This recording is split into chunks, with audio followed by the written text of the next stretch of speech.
So with this particular instrument that we've done with you, the nylon string harp guitar with the super trebles, um, I've noticed the most recent stuff you've been producing on it is the more classical Spanish style. You did a couple. I was just listening to your the Halloween stuff, which is really cool. That was a really I mean the dark sound of the harp guitar and the Halloween theme was cool. What's your aspirations for the future with that particular model? With the nylon string, yeah. Yeah, so the nylon string is just another sort of dimension, to the instrument. I mean, and it gives such a unique tone, and there's different possibilities that you can use it with. I study classical, and the nylon string, it's kind of like what I started with, with the classical training, and there's just different tones that you can get out of. And I think my goal to further that would be to like release more like Spanish, classical music, and kind of get a lot more into it, but also the meditative style as well. The meditative kind of music, just very calming and just very melodic and kind of laid back as well. But a mixture between some pretty intense Spanish stuff and also very, soft kind of meditative music. Yeah, the dynamics with a classical guitar is just so amazing. I love steel string guitar. Dave's a steel string player predominantly, but your delicate touch with the nylon strings and the dynamics you can get with it, the beautiful classical nature, and then adding all those sub bass strings, giving it a real lute-like quality, and then also the super trebles, which to me you were the one that kind of really opened up the super treble strings and made me kind of appreciate them more.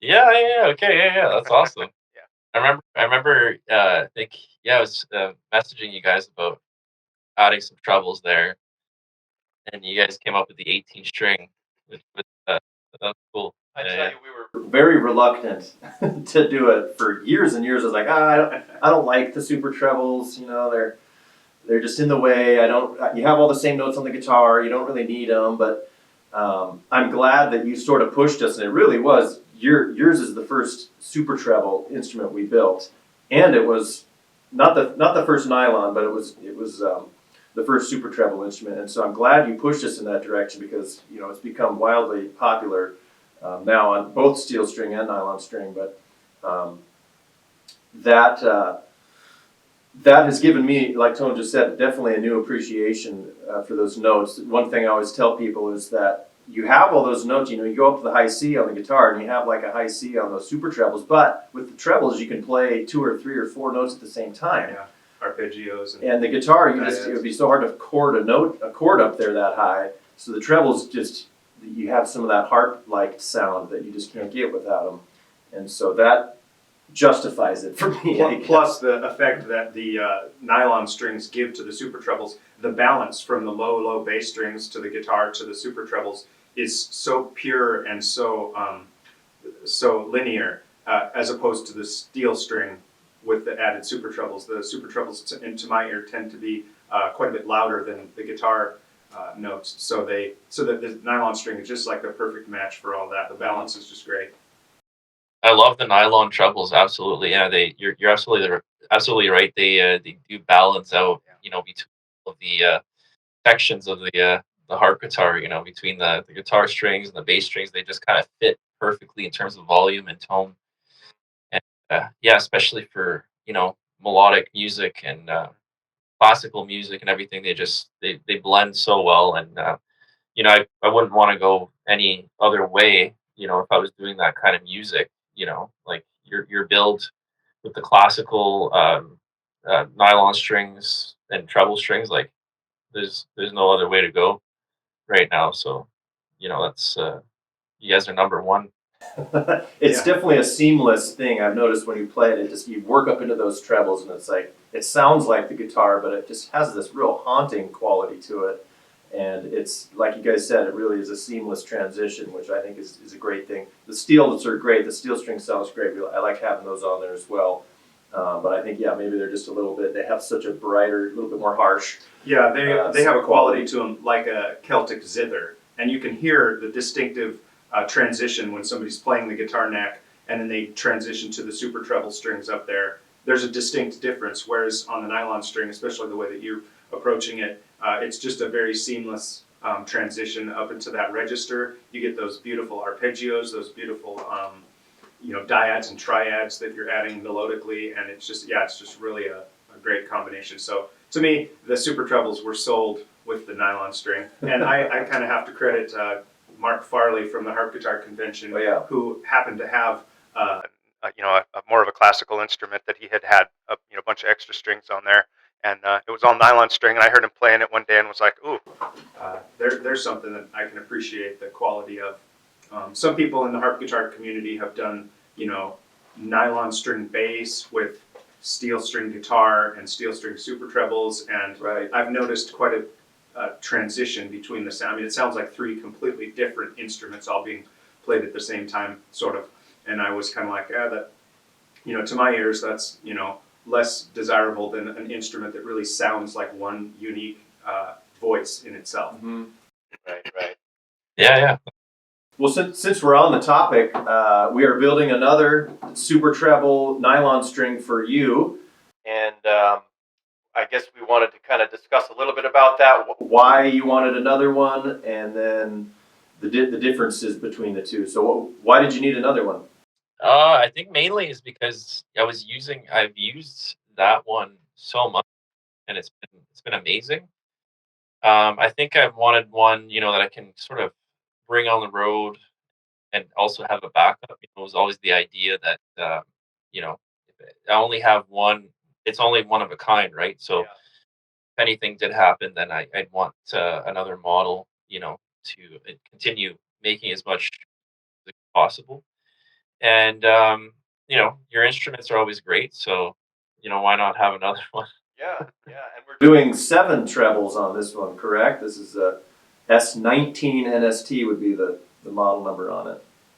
Yeah, no, I'm definitely looking forward to it, and yeah, it's the reason also is because I'm getting into a lot more nylon string material, a lot more classical music. It's just it's a you know classical has always been one of my favorite styles of music. So You want to tell us a little bit about kind of where you studied, and then if you had any like awards or scholarships or anything associated with that. yeah, so I started studying classical when I was 15 with Brian McDowell in North Bay, and then I ended up so that's all through high school. Then I ended up going to college for classical music, and then I studied under Philip Candelaria. He's a world-renowned classical guitarist, and so we studied. I studied there for 3 years, and at the time, as much as I really loved playing classical, I kind of figured that it was too competitive. Mm. For the six-string classical guitarist to actually make a career out of it is actually something that's very, very difficult. And Competitive, pretty highly competitive. yeah, yeah. So there's only a set few people that really can make it, as a performer. There's this one competition. I think it's the GFA. You end up studying enough to get there and getting good enough to get there in that. Then you have chances of touring the world as a classical guitarist, but I couldn't see myself getting to that level at the time Right. because mostly, not because I didn't want to work towards being at that level, but it was mostly because of my love for so many other styles of music that I couldn't see myself fully dedicating myself to the classical guitar. So that's when I then entered the scholarship competition to Musicians Institute. Oh, okay. And then in my third year, I actually won that competition. So right after um, studying classical, I went straight to Musicians Institute to study jazz. I wanted to study more jazz and getting into more like swing music and different kinds of music.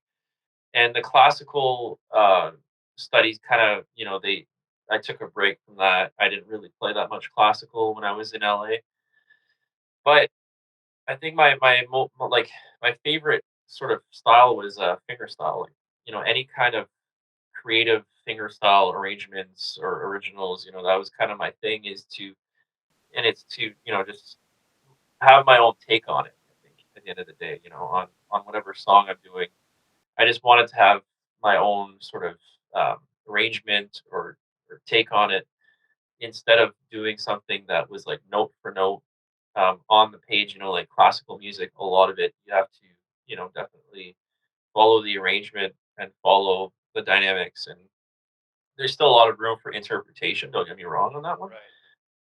Um, when you know when you arrange a song, you have a lot of freedom to change it up a bit. Like add some different chords, different things that you can add to it that makes it your own, I think.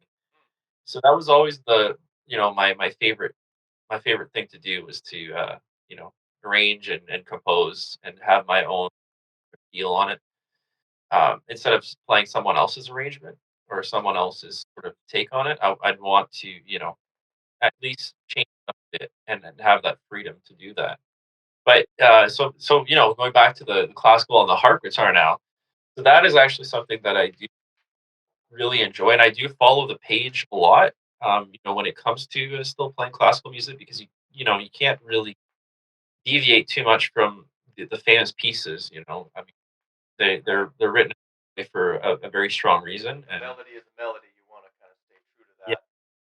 yeah. So the only thing that's different now, is that I can sort of now take a bit more freedom in using the bass notes, adding some lower end notes, with the classical arrangements, and adding some trebles as well now. So that kind of gives it a new realm that I'm more inspired to pursue Yeah. instead of following, like the six string version of it.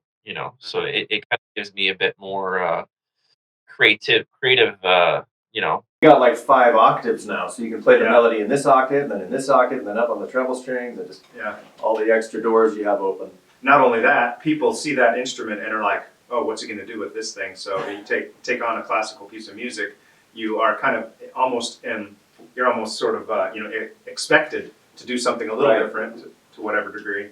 So it's definitely for the love of classical music, but also just kind of a new sort of approach on it is what I love. At the end of the day. Yeah, that's awesome. And I think the classical world needs the harp guitar. I mean, I know freaking Andre Segovia would probably slap me in the face for saying something like that. But, it does broaden it so much. And, there's just such a discipline with classical music. Segovia really just kind of set it in stone, and there's just no deviation. You have to have the structured hand position, that's the posture, and everything that goes along with it. Yeah. But the harp guitar is it's so cool, and you add that range that, like we always make the comment that there's all those Bach lute pieces that were written for theorbo lutes and the low extending, strings on some of those older instruments That were then transposed for the modern for classical the guitar. for the 6 string guitar. Where now with the harp guitar, you can almost play some of the ways they were originally written with the low sub bass notes in there. We've been doing some inlay work lately on a lot of the instruments, and we were wondering if you had some kind of a logo or a signature, something that we could kind of decorate this instrument with a little bit of a personal touch of yours. Yeah, I haven't thought of a logo for myself exactly, but I'm gonna think about something. That'd be great. Yeah, let me know. We can do a 12th fret thing, or there's a little room up on the harp peg head for some Yeah. initials. We could just put your initials in a scripted font or something and make it look pretty up there. So yeah, just let me know. Yeah, no, that'd be great. And the inlay work has been great on the other instruments that you've been building. Yeah, it's sort of opened up a lot of doors for us. Everybody kind of wants. That's another way to personalize. If the harp guitar is not unique enough, let's personalize it. I heard you guys are also building a Contra guitar, like the kind of like the sort of old classical harp guitar Oh has yeah. that neck. Yeah, we had a design that we really loved after talking to a particular customer, and it was fairly traditional with our modern twist to things. And then the customer decided to go a different route with a double neck and frets on there so that he could capo. And we never did get to produce that one instrument that was probably a chromatic bass. You know, Had like 9 subs, I think. On Yeah, it or something like all that. nylon string, and yeah, that was going to be a great design. We had the cool headstock, and Yeah. it was just that he ended up wanting a different kind of a product, so that the original design never really got built. But you know, he was pretty happy with the one that he got, and so yeah, there's a lot of designs. I could probably take you through the computer and do a screen share one of these times and show you some of the crazy designs we've done over the years that never really came to fruition, but are just kind of on the back burners. And we keep telling ourselves and joking, well, if we ever get caught up, you know, Yeah. we'll build something for each other. Or Tone wants an F5 mandolin. I'm due for a new, you know, performing rig, a gig rig. the harp guitar with the cutaway and the sharpening The levers. levers on it, maybe, and then yeah. So there's lots of ideas out there floating around, but There's something that I've wanted to get my hands on it. It's something that you don't really see much, but it's a resonator harp guitar. Oh wow. We thought about that. Yeah. Yeah, the only thing that I had to wrap my mind around was what would I do for the sub bass strings? Would I build some kind of a giant resonator for just that bank of strings? And then how would I integrate the 2 different resonator pans? Or would they just be a great big huge resonator and the whole register would be on the one resonator? like one biscuit bridge in there. Yeah, so I hadn't really kind of wrapped my head around the exact way to do that. I'd had some other weird ideas of a wooden resonator as well, but never really got to the CAD designs on those either. Yeah, I think that would for myself. Like I got into slide guitar a little while ago, and it's something I've been thinking about. You know, if there was a harp guitar that was a resonator. You know, It's interesting you mentioned that because last night I was watching some videos of my favorite bass player, Les Claypool, and he was rocking out on his resonator bass, Right. which had a fairly normal size resonator pan to it. So maybe I'm overthinking it a little bit. Maybe we could just put together a resonator harp guitar and just let it sound like what it sounds like. yeah, I would assume that in the design it would sound perfectly fine if the basses were kind of on their own, not really like a resonator bass. Not part of the resonator bridge. Yeah, just like have like a sort of a bass sound that you would be kind of used to hearing on other harp guitars. But meanwhile, you do have that resonator sound for the guitar part. You know, So you can still have that slide, that signature, you know, metal pan or So national the guitar style. strings would be the resonator, and we'd have to come up with some kind of a trapeze to house the bass strings so that they would resonate on the whole body of the instrument as opposed to just the resonator pan. Mhm. Yeah, I could wrap my head around that. Plus, we have a basket full of resonator parts that another guy in Coeur d'Alene, Idaho, had made, and he was kind of You custom fabbed a bunch of stuff. yeah, he right? was kind of reinventing the resonator guitar, and it had some pretty clever ideas. And we have a bunch of stuff that we could work with on that. Some aluminum milled spec Resonator pan like housings and stuff. So Wait till we tell you about the harp bass idea.